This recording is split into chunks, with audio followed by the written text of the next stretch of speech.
Hoy estaremos hablando de la importancia de la resurrección, la parte número 6. Hemos llevado estos temas en continuidad, ya que el Señor nos ha ministrado de la importancia que debe de ser para usted y para mí la resurrección de Jesucristo.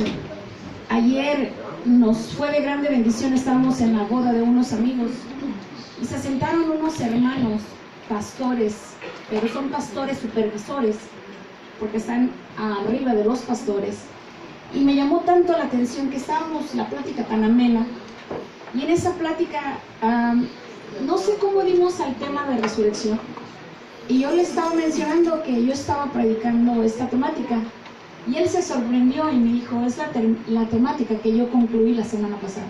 Le dije, pues yo voy en la sexta parte, y me sorprendí tanto de cómo verdaderamente el mismo Espíritu de Dios nos lleva por un mismo cauce. Amén. Y es algo que mi esposo y yo nos percatamos en cómo eran tan similares ellos a nosotros en el desarrollo de la obra, y nos quedamos muy perplejos en ese sentido de saber que verdaderamente cuando te dejas guiar por el Espíritu de Dios, es el mismo Espíritu que le habla a las iglesias, y si le habla a las iglesias, pues es el mismo Espíritu que nos habla a los pastores. Amén. Entonces, así de que abra su corazón hoy en esta mañana y deje que sea el Señor quien le enseñe. Lucas 24:36 dice de la siguiente manera: mientras ellos relataban estas cosas, Jesús se puso en medio de ellos y les dijo, paz a vosotros. Pero ellos, aterrorizados y asustados, pensaron que veían un espíritu. Y él les dijo, ¿por qué estáis turbados?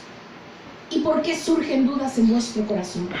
Mirad mis manos y mis pies, que soy yo mismo, palpadme y ver, porque un espíritu no tiene carne ni huesos, como veis que yo tengo. Y cuando dijo esto, les mostró las manos y los pies. Como ellos todavía no lo creían a causa de la alegría, y que estaban asombrados, les dijo, ¿tenéis aquí algo de comer? Entonces ellos le presentaron parte de un pescado asado, y él lo tomó y comió delante de ellos. Y les dijo, esto es lo que yo les decía cuando todavía estaba con ustedes, que era necesario que se cumpliera todo lo que sobre mí está escrito en la ley de Moisés, en los profetas y en los salmos. Entonces les abrió la mente para que comprendieran las escrituras. Y les dijo, así está escrito, que el Cristo padeciera y resucitara de entre los muertos al tercer día, y que en su nombre se predicara el arrepentimiento para el perdón de los pecados a todas las naciones, comenzando desde Jerusalén. Ustedes son testigos de estas cosas, y he aquí yo enviaré sobre ustedes la promesa de mi Padre, pero ustedes permanezcan en la ciudad hasta que sean investidos con poder de lo alto. Bendito Señor, te bendecimos nuevamente, Señor, te rogamos, Señor, que así como les abriste la mente para que los discípulos entendieran las escrituras, hoy nos las abras a nosotros, Señor, porque necesitamos entender tu palabra, que traigas revelación a nuestras vidas, Señor, y que des testimonio, Señor, por medio de tu palabra, de la grandeza de tu amor, la grandeza de tu poder, la grandeza de tu misericordia, y que cada uno de mis hermanos aquí, Señor, podamos, Señor, salir llenos, Señor, transformados por tu palabra. Gracias por tu gran amor, Señor. Amén. Hermano, pues verdaderamente cada una de estas apariciones de las 10 que vamos a seguir hablando, hoy es precisamente la número 5, y me estoy muy bendecida, ya que esta es la corona de todas las manifestaciones que el Señor hizo en 40 días. Pues más adelantito se lo voy a explicar por qué, porque yo estoy muy emocionada con la palabra, porque a mí me apasiona su palabra. Entonces, al momento que uno se pone a escudriñar de ella, y cuando dice uno, bueno, ¿por qué es que Jesús, una vez que resucitó, por qué dura 40 días más? ¿Qué propósito tiene? ¿Cuál es la finalidad? ¿Por qué quedarse más tiempo? ¿Por qué no ir de una vez y quedarse en el trono? ¿Y por qué no de una vez? Pero es tanto su amor hacia nosotros, hermanos, que Él necesitaba confirmar la fe en los discípulos. Y sabes que muchas de las veces Él nos tiene tanta paciencia, porque hay ocasiones que usted y yo, hay mucha incredulidad en nosotros, y lo hacemos de menos, no le damos su lugar, no le honramos. Y Él ahí está con nosotros, y no nos deja hasta que se afirmen nuestros pies en la fe. Entonces, estos 40 días posteriores a la resurrección era tan importante para los discípulos. Y el Señor Jesús no podía dejar su obra a medias, como ni usted ni yo debemos dejar nada a medias. Entonces, por esa razón es que el evangelista Lucas, el doctor Lucas, hace el énfasis en estos dos tratados que escribió, como lo fue el libro de los Hechos, que fue primero que lo escribió, y después escribe el Evangelio de Lucas. En ellos dos, él hace este énfasis en esos 40 días posteriores, y él es el que marca la diferencia. También los otros evangelistas, como lo es Juan y como lo es Marcos, ellos tres narran acerca de estos 40 días. Entonces yo me quedo impactada, entre más escudriño la palabra, más me quedo impactada, porque esta quinta aparición es en la noche, el domingo en la noche. Entonces, ¿cómo en un día ya van 5 apariciones? En un solo día, de las 10 en 40 días. Pero en esta quinta aparición se le llama la corona, porque es la más importante de todas. No que haya sido menos importante una, porque se le llama la corona específicamente a la quinta, debido a la revelación de Él hacia las personas que se les manifestó.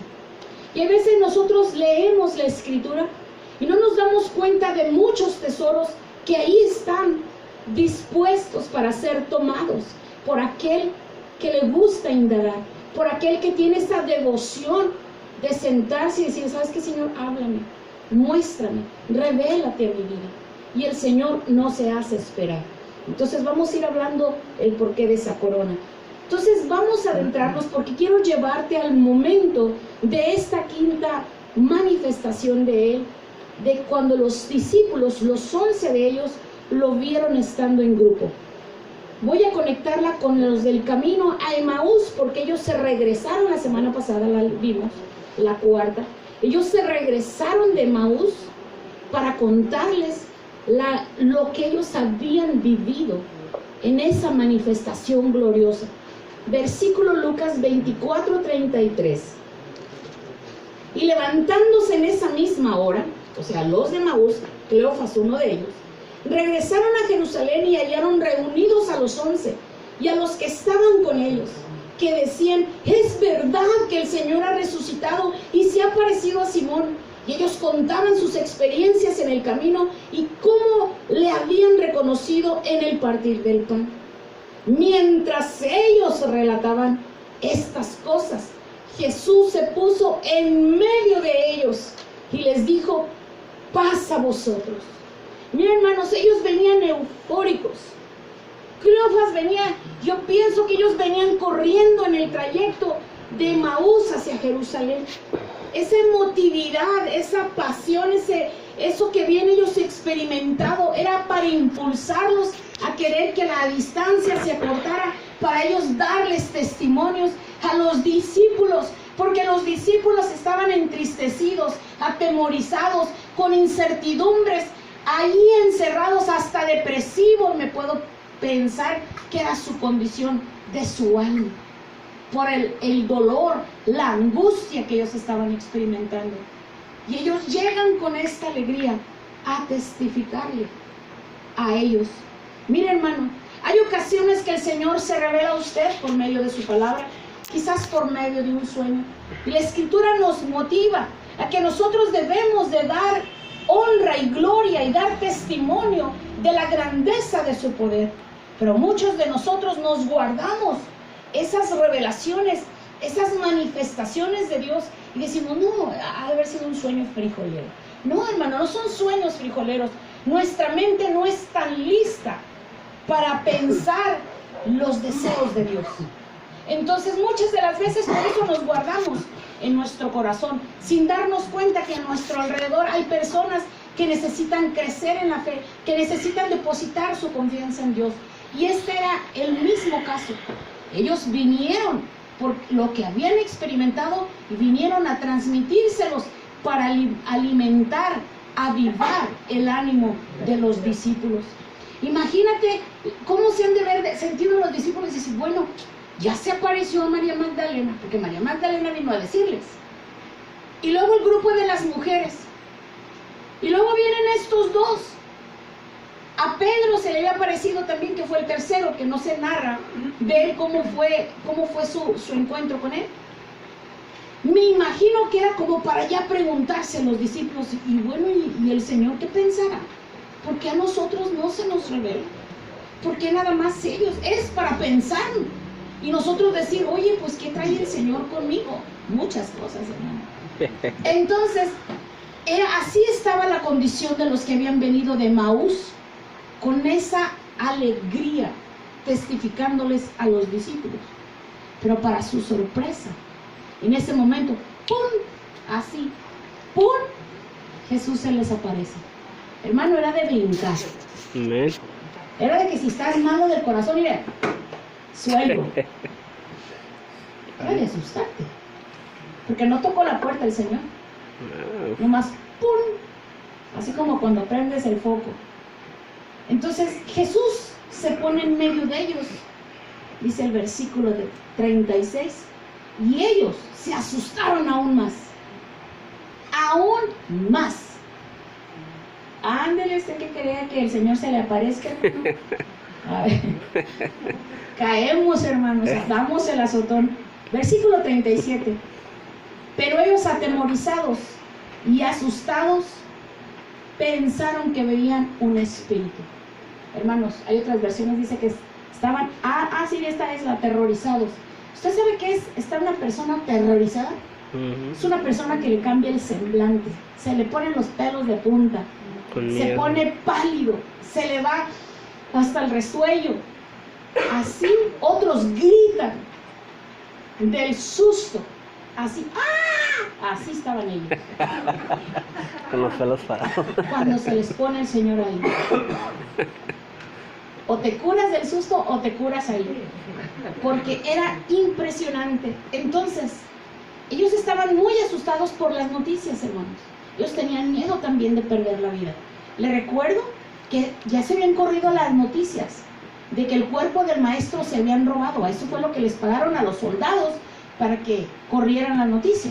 Entonces, ellos tenían miedo porque los estaban responsabilizando a ellos, de que ellos eran los que se habían robado el cuerpo. Ellos no tenían cómo comprobar que se habían robado el cuerpo. Entonces ellos tenían miedo, estaban encerrados, guardados, llenos de temor, llenos de angustia.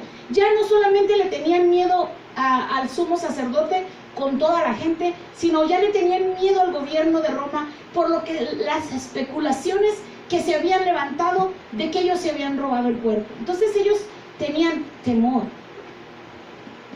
Únele al temor, únele el dolor, únele la incertidumbre. Y ahora el Señor se les aparece. Por eso es que el Señor, en cuanto estos se pusieron así, hermanos, aterrorizados, el Señor inmediatamente les dice, paz a vosotros. No, hermano, no les dice paz, y olvídate. Se mueren. En serio, yo sé que tú no te habías puesto a pensar de cómo fue el encuentro del Señor Jesús en esa quinta aparición con los discípulos. Pero es bien importante que tú entiendas por qué les dice paz a vosotros. Yo te puse 5 razones del por qué les dice paz a vosotros. La primera de ellas es porque ellos tenían temor a perder la vida. Tenían temor por las circunstancias que estaban de los rumores falsos. Esa es la primera. La segunda, el paz a vosotros era un saludo muy común entre ellos, y con el paz a vosotros era para que la efervescencia del temor se apagara. Es como igualito cuando tú le avientas los frijoles al sartén y levanta la lumbre arriba y rápido le echas la tapadera encima y apagas el fuego. Era así paz a vosotros para con los discípulos.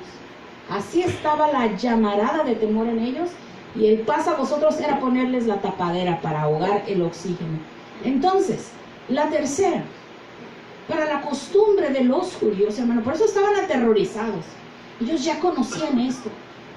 En la cultura de ellos, cuando se aparecía un espíritu, porque ellos pensaban que era un espíritu, estaba conectado, cuando se le parecía a una persona, algún espíritu, para ellos era que estaba conectado una fuerza malvada. Era como un demonio, pues vaya. El espiritismo que le dicen, para que más me entiendan. Entonces, ellos pensaban que era un espíritu. Entonces, indudablemente, ellos decían, no, pues nada bueno puede salir de aquí. Porque ellos eran hombres sencillos, sensibles, espirituales. Entonces, al ver un espíritu, pues por su cultura decían, no, pues algo está pasando, algo sobrenatural. Entonces, esa era la tercera. Y la cuarta, Jesús no se les apareció como con los de Maús, que fue paulatinamente, que se iba caminando atrás de ellos y luego se les empareja. Les da tiempo de respirar. Y a estos no les dio tiempo de respirar. Con María Magdalena también le pregunta. A María Magdalena también le da el tiempo que respire. A las mujeres también, pero con ellos así, ¡tran! No, hermano, por eso es que estaban aterrorizados. Mire, vaya a San Juan 20:19 para que más observe el terror de los discípulos. San Juan 20:19, cuando lo tenga me lo dice. Entonces, al atardecer de aquel día, el primero de la semana, y estando cerradas las puertas del lugar donde los discípulos se encontraban por miedo a los judíos, Jesús vino y se puso en medio de ellos y les dijo, paz a vosotros. Entonces, hermano, no había forma de que Jesús se les haya escabullido por la puerta. Estaba cerrada la puerta. Por eso era su miedo de ellos, su pavor de que el Señor Sarandán se les aparezca y ellos no saben cómo lidiar. Su corazón lo tienen de pollo en ese rato, no saben cómo lidiar con esta emoción. Ellos estaban asustados por la impresión. Por eso es que Él inmediatamente les ministra paz. Inmediatamente. Y esta paz, hermano, es porque el corazón de ellos necesitaba aquietarse. Estaba siendo azotado por la incertidumbre y ellos necesitaban tranquilizarlo. Entonces, Señor Jesús ya conocía a los discípulos, aunque eran hombres, ahora sí, como Pedro, hermano. A mí Pedro es uno de los discípulos, es mi favorito, pero por extrovertido que es Pedro. Y para mí, aunque fue el que más la regó, a mí es el que más bien me cae. Es uno de los primeros que está en el cielo que voy a querer conocer inmediatamente. A Pedro, decirle a Pedro, ¿cómo lo hiciste, Pedro? Porque me impacta su historial de él.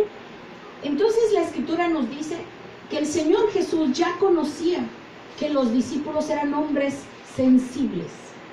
A pesar de que tú los veías en el mar, con sus manos jalando las redes, trabajando, quizás a veces hasta medios apestositos, pero eran hombres sensibles. Y el Señor Jesús ya los conocía. Él sabía que los iba a asustar al momento de aparecerse, porque ya los había asustado anteriormente. Y quiero llevarte, porque quiero que veas la sensibilidad de ellos. Mateo 14:25. Y te voy a esperar para que la tengas. Espero me esté dando a entender, porque es importante que tú conozcas esta quinta aparición y el por qué le llaman la corona de las apariciones. Mateo 14:25. Cuando lo tengas, dímelo para darle lectura. Y dice, y a la cuarta vigilia de la noche, Jesús vino a ellos andando sobre el mar. Y los discípulos, viéndolo andar sobre el mar, se turbaron y decían, es un fantasma. Y de miedo se pusieron a gritar. Miren, hermano, miren los discípulos, a los que el Señor ha escogido para transformar el mundo. Lo ven sobre el mar y estos gritan. ¿Qué gritarían? Mira, hermano, yo me he reído a más no poder con esta escritura. De veras, a mí me causa gracia de imaginarme a los discípulos, porque son hombres. Grite y grite a la noche. En serio. Y me he reído tanto de esta escritura, porque digo, ¿Cómo lo veían? Estaba tan oscuro que yo nomás miraba que una silueta se estaba acercando a ellos y no podían correr. Eso es lo peor. Porque si no, de perdida tú corres. Esa es la reacción de sobrevivencia. Poner patitas para que las quiero. Pero esta vez estaban en la lancha. Ni siquiera le podían dar. Porque el temor te paraliza. No te podías echar el clavado porque Jesús estaba caminando en el mar. Entonces era un temor tan fuerte que se apoderó de ellos. Jesús ya sabía que ellos tenían el corazón de pollo. Por eso los había escogido. Porque tenían un corazón vivo, sensible, sencillo a las necesidades. Y Él así los ocupaba. Él no quería que tuvieran un corazón duro. Por eso es que los discípulos se ponen a gritar. Y el Señor Jesús les dice: tener ánimo, yo soy, no temáis. Entonces Él ya sabía que iba a estar a punto de que les diera hasta un infarto. Como Él ya sabía de la angustia que ellos estaban viviendo y de esa emoción que ellos tenían, y que al momento de verlo no lo asimilaron, ellos se imaginaron lo peor, al igual que ellos estuvieron en el mar. Yo me puse a preguntar, y por cierto, hermanos, así como me la curé de la palabra, así también me quebrantó. Y yo le dije: Señor, ¿por qué nos amas tanto? Porque mira su amor. Al momento de decirles paz a vosotros, no es como amor y paz, como dicen afuera, ¿dan? O la paz, así, dense la paz, como dame la paz. No, no se refiere a eso. Va más allá, trasciende. Es una paz de amor para tranquilizar el corazón.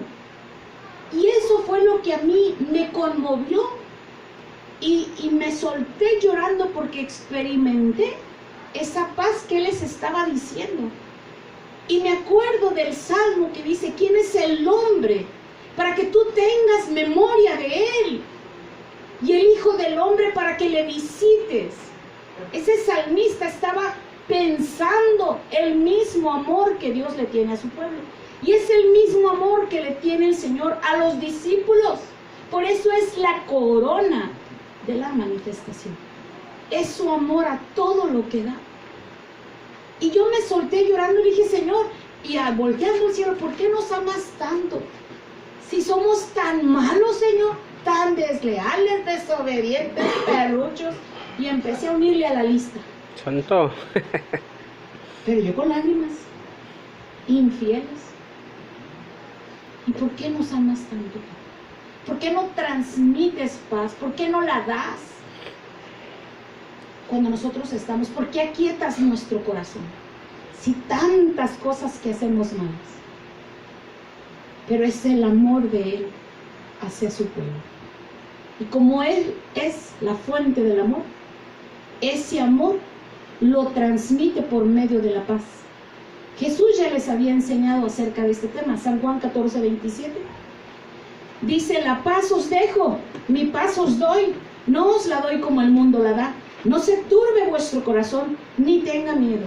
Él sabía que las circunstancias adversas, las circunstancias que tú no puedes controlar, son las que te atemorizan, y es donde tú necesitas la paz. ¿No te has dado cuenta que a veces nos sentimos muy así como que las podemos? Pero hay ciertas cosas que no podemos controlar. Esas cosas que no puedes controlar son las que te descontrolan a ti. Y como te descontrolan, tú necesitas paz. Y esa paz Él la transmite por medio de su amor. Entonces Él ya sabía que tú y yo la íbamos a necesitar. Por lo tanto nos tranquiliza nuestro corazón con esa paz. Filipenses 4:6. Te voy a esperar para que lo leas.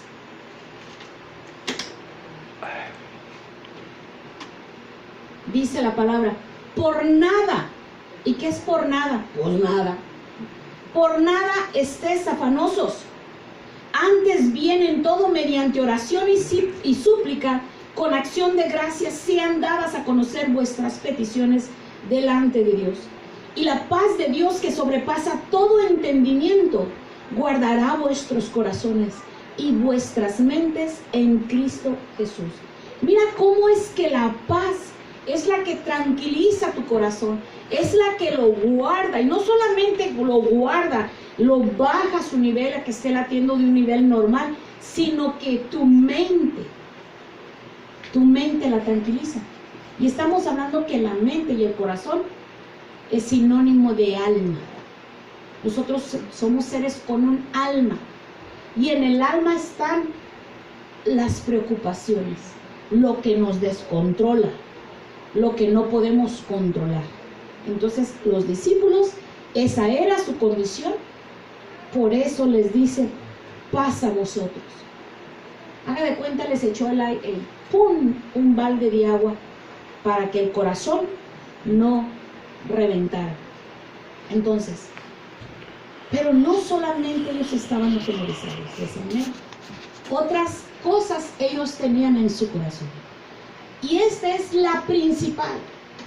Él les demuestra con su amor que les ama. Pero ellos no solamente tienen temor, ellos tienen incredulidad. Hermano, la incredulidad es pecado, porque no dejas operar la gracia de Cristo en una persona. Ellos tenían esta incredulidad porque no le creyeron a María Magdalena. Cuando María viene y les dice, corrieron y vieron la tumba, pero se vinieron con la misma angustia. La angustia la tenían, y cuando tú tienes la angustia y estás llore y llores, porque todavía no has sido consolado. Era para que desde ese momento ellos hayan quedado consolados y ya no estuvieran con esa incertidumbre. Pero ellos, la incredulidad los hizo que tuvieran el mismo dolor. Entonces viene el grupo de las mujeres y les dicen lo mismo. ¿Y qué crees? Tampoco creyeron.